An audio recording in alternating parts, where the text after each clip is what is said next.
Welcome to Humble Pie, everyone. Genesis chapters 1 to 3.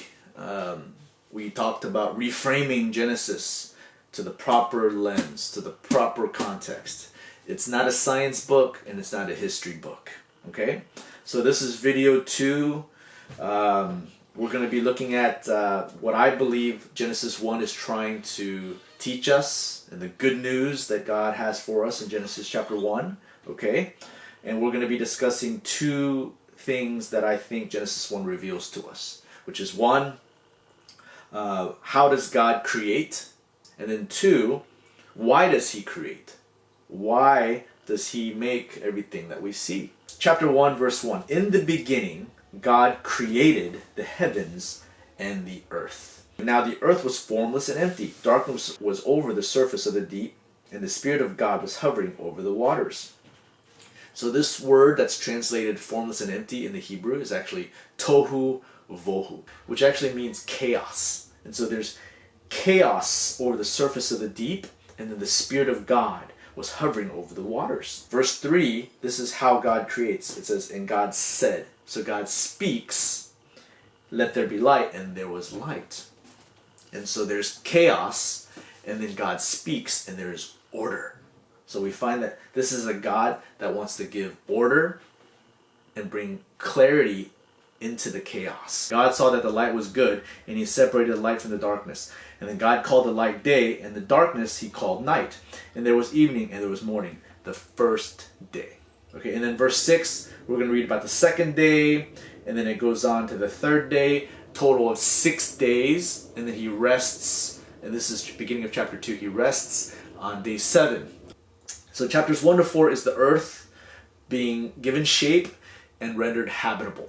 And then days 5 and 6 is when we start finding the creatures.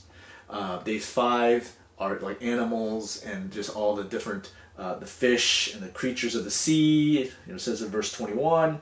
And then day 6, he focuses on human beings. Okay? And if you look at each day, this is the general format. You're going to find a general structure. You're going to see a command, and God said. And then a separation. So when God says something, boom, it happens. There's a separation. There's an ordering. Okay? And then 3, there's a report. So it says, and so God said. And so God did. And then lastly, there's an evaluation. And then God saw that it was good. Okay, so you're going to see this general format every single day. A command, a separation, a report, an evaluation. And one thing that's really important and interesting is that if you look in the Hebrew, the first day, if you look at the number of words that God speaks on each day, okay, there's a increase in the actual number of words that He speaks. The first day He speaks 2 words, okay, in the Hebrew, okay, and then in the second day He speaks 9 words, and on the 6th day He speaks 80 words in Hebrew. And basically what this is telling us is that there's an increasing of significance and importance. Ending with day 6 with human beings, the pinnacle of creation. So almost like the most important. The first thing that we need to see is that everything that God creates is good. It's good. He says it over and over and over again. He saw that it was good. He saw that it was good, right? And this is so important because a lot of times we ask, why is the world so bad? And we kind of blame God, you know? And why did He make, I didn't ask to be born into this world, right? We see so much suffering and we see so much pain and darkness, right? And we can say, oh, how can a good God, if He's there, create this messed up world, right? But in Genesis 1, we learn that the world that God created was good. Okay, and we actually don't see bad until chapter 3. And what this is one of the themes too, is that what God creates is good. Okay, but then what human beings do with it, that's when it becomes bad. And that's chapter 3. And then the second thing that we need to see is in verse 28. And this tells us the motive by which God creates. It says, God blessed them and said to them, be fruitful and increase in number, fill the earth, rule over the fish, the sea, over every living creature. That's verse 28.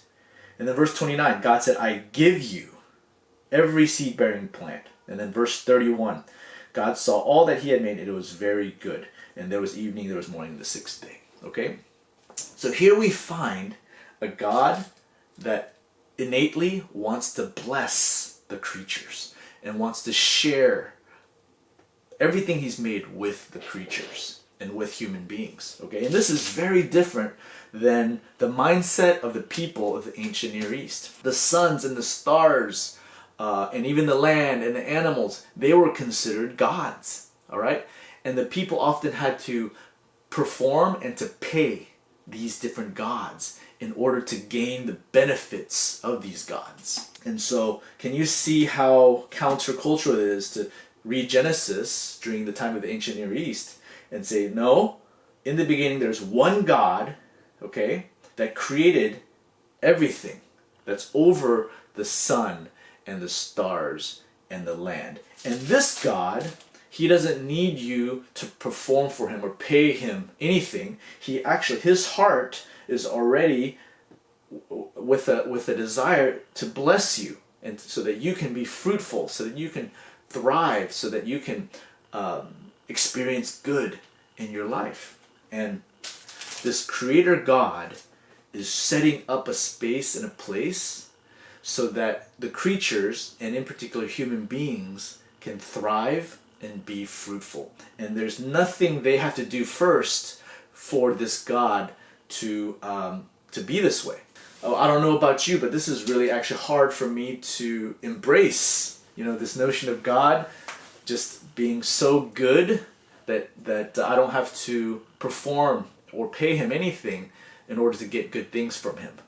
I don't know if you have ever seen the movie Gladiator. It's one of my favorite movies. There's that emperor, you know, Commodus. There's a Maximus and Commodus, right? And Commodus, he's like this insecure, egotistical tyrant of an emperor. And he just wants people to like worship him and they think he's the greatest, right? And sometimes I think that's the way people view God.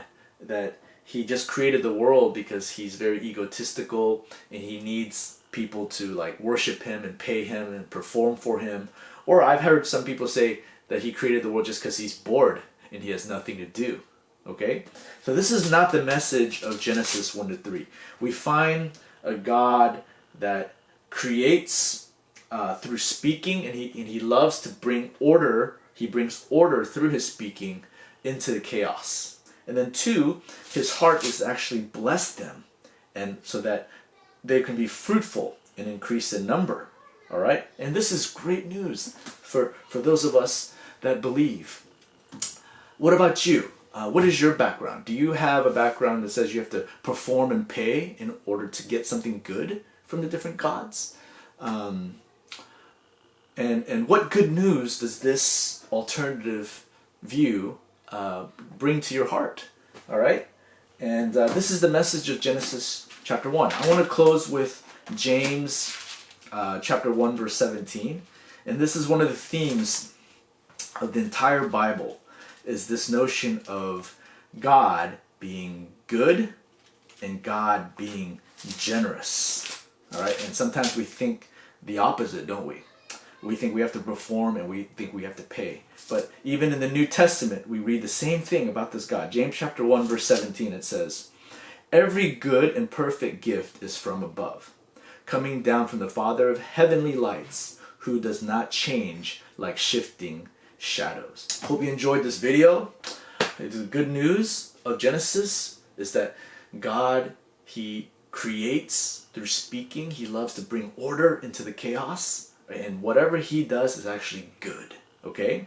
And then 2, he created this world in us in order to bless us, in order to set us up for success, in order for us to be fruitful.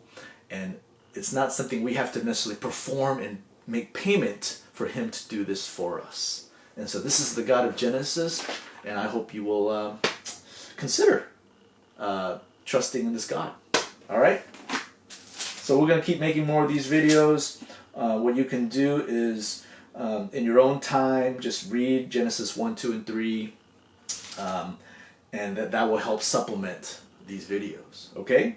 Perhaps you can discuss these questions that I've come up with your friends, and our hope is that you'll be enriched in your spiritual life, and you'll be able to get to know more and more what the Bible teaches about this mysterious God that sometimes gets misinterpreted.